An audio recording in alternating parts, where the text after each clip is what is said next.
All right, good people. Today we'll be going over chapter 11. We'll be talking about the AV blocks. Um, a great deal of this chapter is really just going over the criteria for each of the interpretations that can be found in the AV block. So we'll just touch on that, give you guys a few examples of what exactly to look for. Try to save you guys some time on the back end with working your interpretations. All right.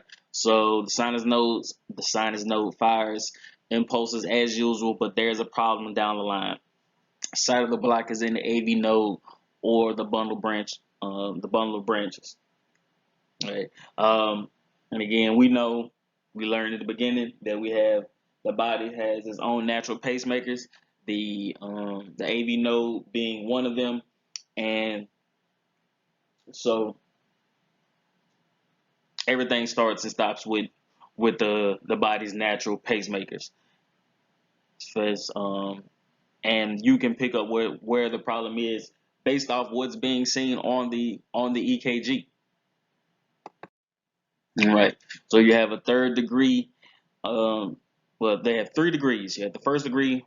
There is a delay in transmission of sinus impulses to the ventricle, results in prolonged PR intervals. Okay. So whenever the PR is jacked up, then hey, we know it's gonna be first degree. All right. Second degree. Some sinus impulses get through to the ventricles, some don't. Ultimately results in drop beats. Okay. Third degree. None of the sinus impulses get through to the ventricles, results in drop beats and AV dissociation. All right. So here, it's a block in the AV node. Okay, so the beat started in the sinus node, which is where all beat starts. Everything went good. It made it to the atrium, and something went wrong where it was going through the atrium. When it hit the AV node, there was a problem. It never made it to the ventricle. We're trying to get from point A. I'll talk about my drawing to point B, and we ran into some problems. All right. So if it's a block in the bundle of branches, same thing. Sinus, good. Atrium, AV node, but when we tried to get to the ventricle, there was a problem. All right. The word on AV blocks. Underlying rhythm is always sinus. It's always going to be a sinus rhythm. And we know the criteria for the sinus rhythm. P's and Q's must match up. Criteria can't be over like 0.12. QRS complex should be like 0.4, like 0.16, something like that. And I'm just going off the top of my head. I don't have my book to refresh me. But yeah, it's always going to be whenever we look at these strips, most of them will have two interpretations. Okay, problem. Complete or partial interpretation in impulse transmission to ventricles. Okay, so and essentially what that is just saying is that again we're gonna have two interpretations, but one of the interpretations might not live all the way up to the criteria. That's why the rule of thumb is it has to, as long as it meets 51%, that's what you go with. Heart rates can be normal or very slow. Symptoms may or may not be present. Criteria: PR interval prolonged, has to be greater than 20 seconds in some cases. Some kind of the sinus rhythm or some P's not followed by the QRS. PP interval is regular. Prolonged PR interval results from delay in the AV node, conduction of sinus impulses to ventricle. AV node is ischemic or otherwise suppressed. Rates for first degree AV block rate can occur at any rate. Regularity depends on the underlying rhythm. P waves, upright matching 1 per QRS. Okay, 1 per QRS upright. Right? That's going to, remembering that is going to save you a lot of headache on the back end. I said many times, many times, as long as you stick to the basics, we won't have a problem. From the very beginning, we're taught that the P should always be upright and they should be accompanied by the QRS. When that isn't happening, that's when we know we have a problem. Right? PR interval tend to be prolonged, will be greater than 20 seconds. Consistent. It's going to be across the board. The QRS complexes be greater than 12 seconds. As we know that, well, as you all know now, when we get into like chapter 13, I do believe it is, we start talking about significant cues. 14, we start talking about significant cues and things of that nature. So, and we know that there, the QRS interval, it's greater than 12 seconds. All right. So here, anything less, yeah. All right. First degree AV block causes the AV node ischemia, digitalis toxicity, medication side effects. Okay. And we just wrapped up chapter 17, so we know about all these things now. We know about the ischemia, digitalis, toxicity, and medication. We touched on ischemia and what is that, 14, digitalis and medication, the side effects of medication. We touched on that in 16. All right, first degree AV block is seen only with the rhythms originating in the sinus. We already discussed that. It's gonna have an underlying meaning. Start with the sinus. Okay. Adverse effects, none. First degree AV block causes no symptoms. So that means like this could be going on, and you really wouldn't know like what's really going on, because you're not gonna have any symptoms for as like dizziness or nausea or nausea or anything of that nature, as if you would when you're having heart attack. Treatment is just remove the cause and treat the cause. So if it's the medicine, then stop taking the medicine. If it's ischemia, that means we can still, it's early on, we can still save that tissue. So and that's what we'll do. All right, first degree AV block. All right.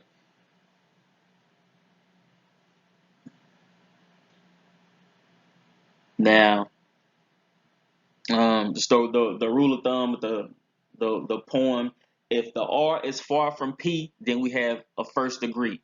So let's look at this. This is our P here. This is the R down here. So if we're going to interpret this, and bring this over a little bit, we're trying to find a distance from here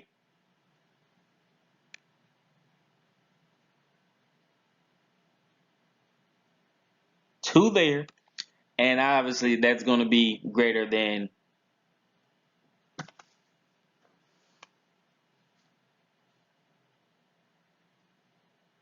it's obviously going to be greater than 12 or 20 seconds. Okay, you refresh your memory on that in chapter 6, I do believe, we talked about the criteria for each of the intervals. All right, footprints in the sand. Walking on the beach and step into a puddle, footprints disappear in the water, then reemerge after. So, trick to finding the hidden P wave is to march out P waves you do see, so as to predict where other ones should be. Okay, because P waves should be consistent with the QRS complex. So if you see a P and there isn't a QRS complex, or if the P starts to gets caught up and is hidden in something, so we'll map it out and see where they should be in conjunction to the QRS complexes, and then we can make determination from there. P's are not visible because the QRS or T wave is blocking them from view. Again, that's what I'm saying. They what I just said with them being hidden. Okay. Um, Here we're looking for the hidden P's. So they have them marked here for you all to see, and the ones under it and the strip under it is where they're hidden. So here's a P here, and we notice the P in conjunction to the QRS complex. Q, the R, and some ST, ST segment inverted right here. So let's see, this is a P. Go back, same thing. P is inverted here.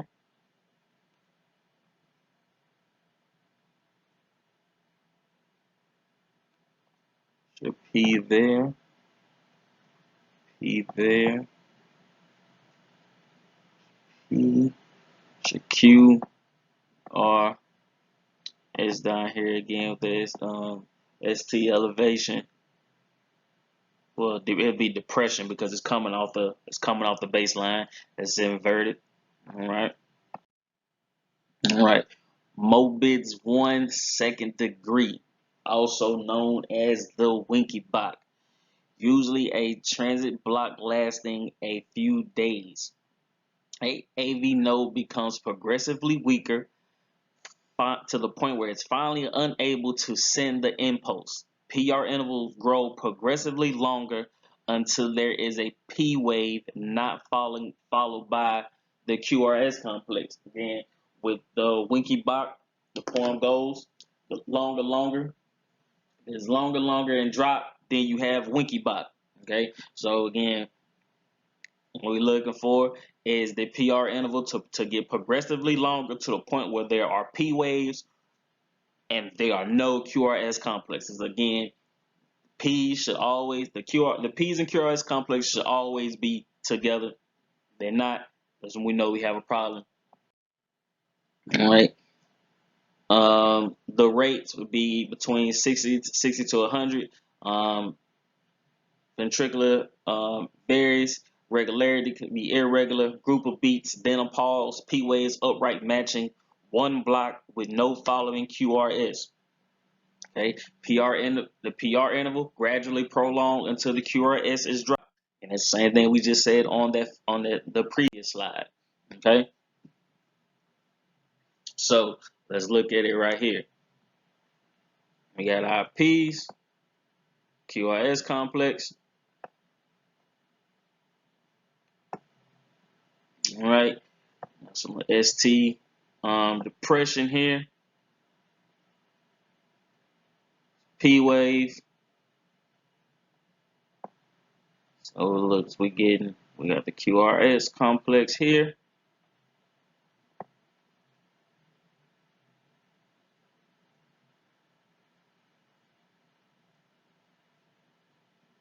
Looking, you can see, trying to like map it out. You can see the distance between the P and the R here. So it gets a little bit longer here. It's more visible here. We see the P, and we see there's a greater distance between the P and the R wave. All right, so we see it here, P wave. All of this. So QR. This is actually the QRS complex. Don't be confused thinking that that's a P. It's the R here. All right. Again, look at the distance between the two. All right. So it's getting progressively longer. That PR interval is getting progressively longer to the point where it just drops off and there's no P and well, there's no QRS complex. All right.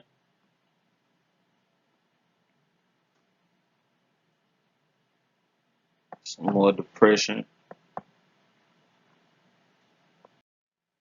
All right.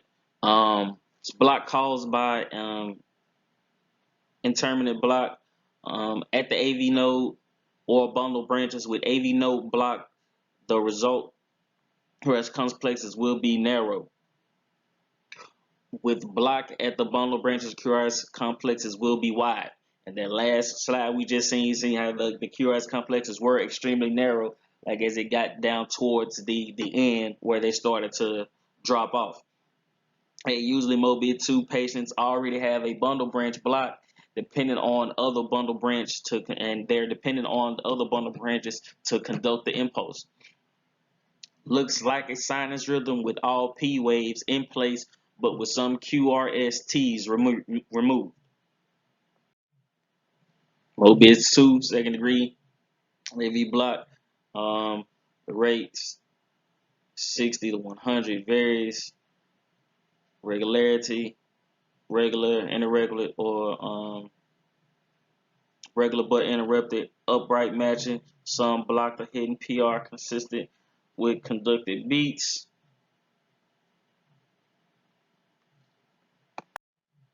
All right.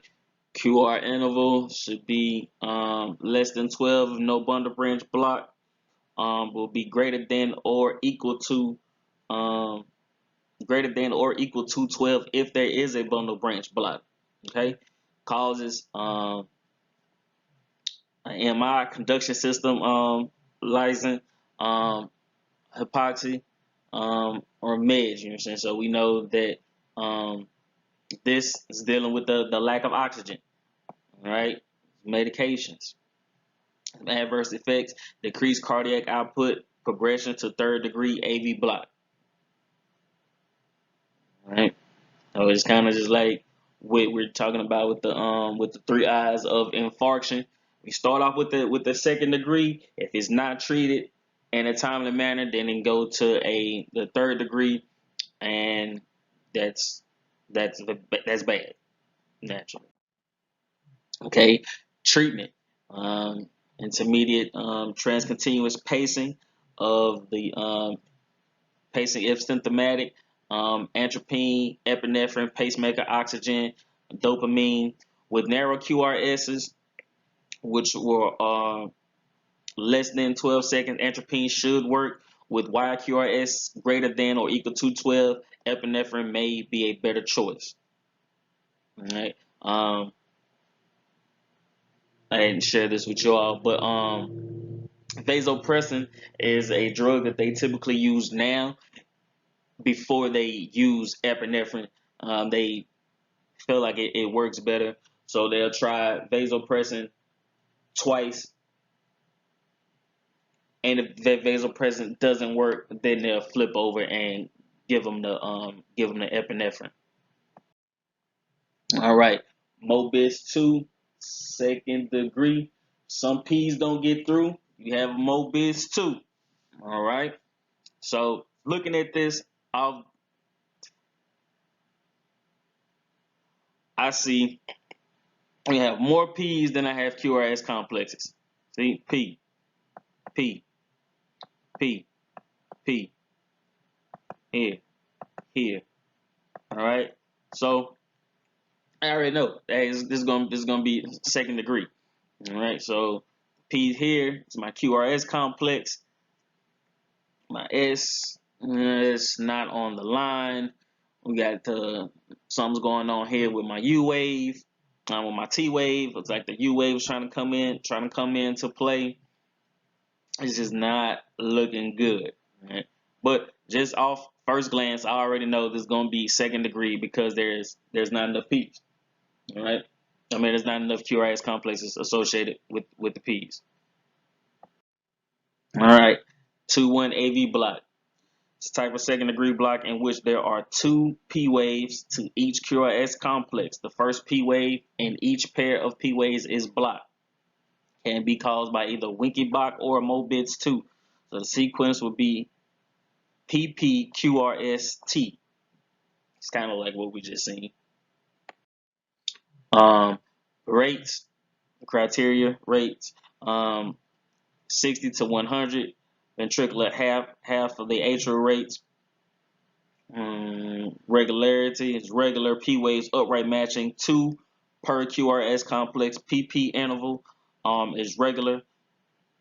So now we don't talk about the PP interval that much, but again, that came up in chapter 6. So please reference back to that to see to refresh your memory on how we find that. PR interval consistent with the conducted beats. All right. So QRS complexes should be less than 12 seconds if there's no bundle branch block, greater than or equal to 12 if there is a bundle branch block. Cause is meds, hypoxemia, addiction system license, adverse effects, decreased cardiac output, treatment, intermediate, transcontinuous pacing, or symptomatic atropine. Pretty much we're gonna go about with the same forms of treatment, because again, this is a Mobitz 2 block. All right. So you can see again. Okay, we got your P's. It's a good looking QRS complex here. To your T's a little flat here. And we got another P. And we got this long pause.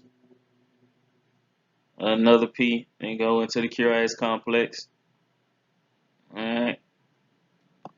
So I mean there's a block somewhere in here because there's no beat. Alright.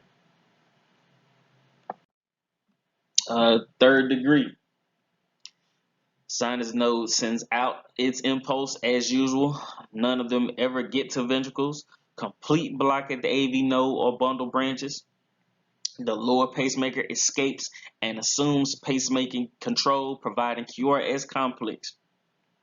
Sinus node continues firing out its impulses, providing P waves. All right. Criteria for third degree: 60 to 100. Usually 20 to 60. Regularity is regular. P waves upright matching, disassociated from the QRS complex. AV dissociation. P waves may be hidden inside the QRS complexes or T waves. Okay. PR interval is going to vary. QRS complexes will be less than 12 seconds if it's in the AV junction. The AV junction is pacemaker. Narrow QRS complexes. Okay. Greater than or equal to 12 if the ventricle is the pacemaker. Wide QRS complexes. Okay. Causes MI, condition system, license, medication, lack of oxygen. All right, so we looking for either narrow QRS complexes, wide QRS complexes. All right. Increased cardiac output, pacemaker, atropine, epinephrine, dopamine, infusion, oxygen. All right. So okay, we see our P's. All right.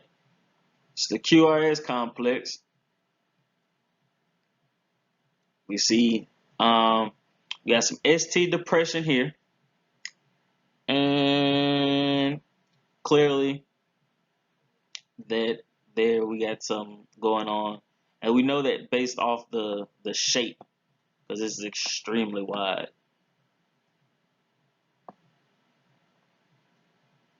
Actually, you know, we got some hidden inside the T waves. See these wide QRS complexes.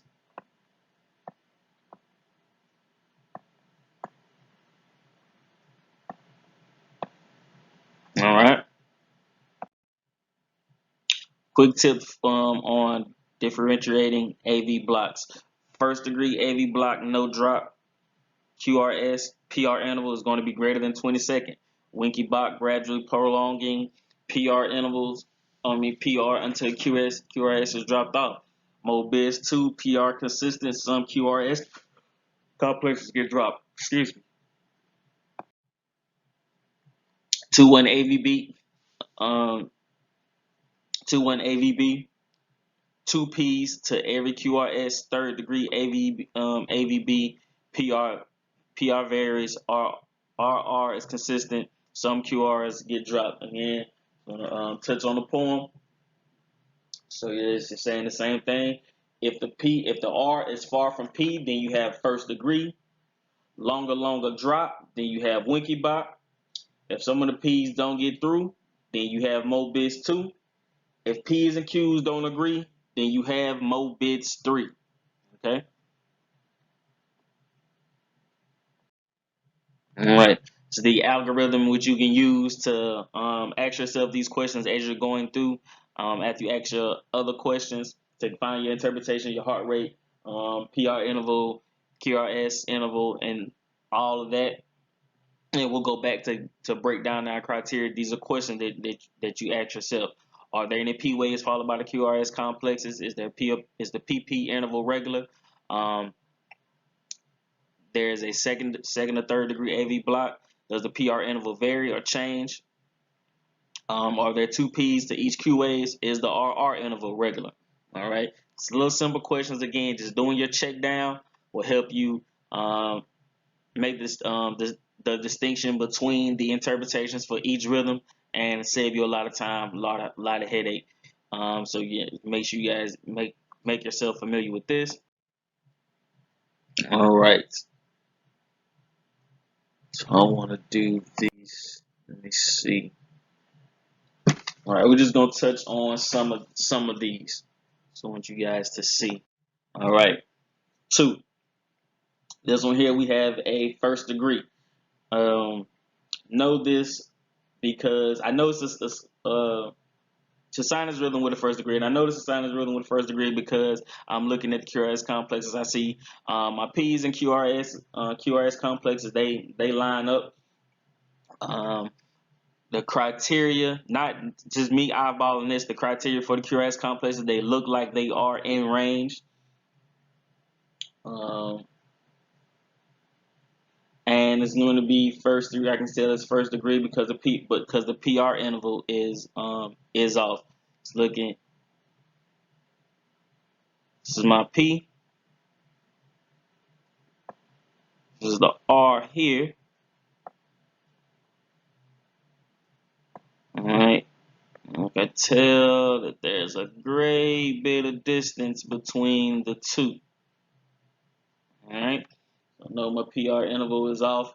Definitely can tell that's greater than 12 or 20 seconds.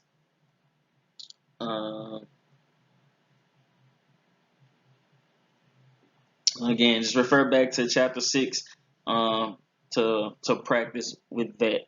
Like I said, my interpretation and then the sinus rhythm with a first degree AV block. Right. Again, so see, have P waves, QRS complexes, everything is QRS complexes are narrow. A QR interval is going to be right in line with what it's supposed to be. Some ST elevation.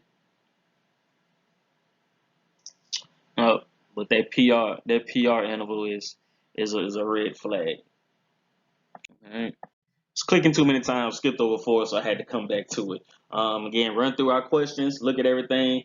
I see more P's than I see QRS complexes, so I know this has to be Mobitz 2. All right, look at all these P's. Yeah, 1, 2, 3. 1, 2, 3. 1, 2, 3. All right, run through the rest of my questions for the criteria. Everything's checking out. It's QR interval looks like it's on point. My regularity. All right.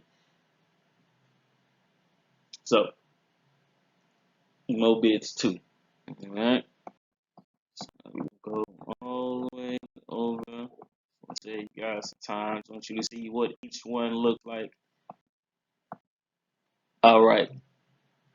23. All right. Now we talked about looking at the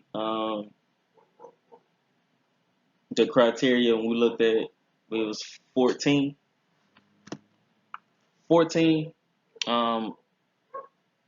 We talked about it goes more in detail about the variation between the different leads, and so the rule of thumb, you just want to use lead 2 for your criteria, and then you'll use the other lead to identify your problem, because we know that certain things pop up in certain leads, and that's how we can make the determination. Okay, so I see the P's and Q's are not matching up here in this one. See, it is extremely wide QRS complexes, both of them. All right, all right. Look how wide this is. All right. So I'm gonna run through my steps again. Make sure check out the rest of the criteria. Um, and it'd be quite obvious that this is a third degree. All right. Looking at it, let's say maybe an escape beat here also. All right. So YQRS. Okay. So yeah, look here. Look at this.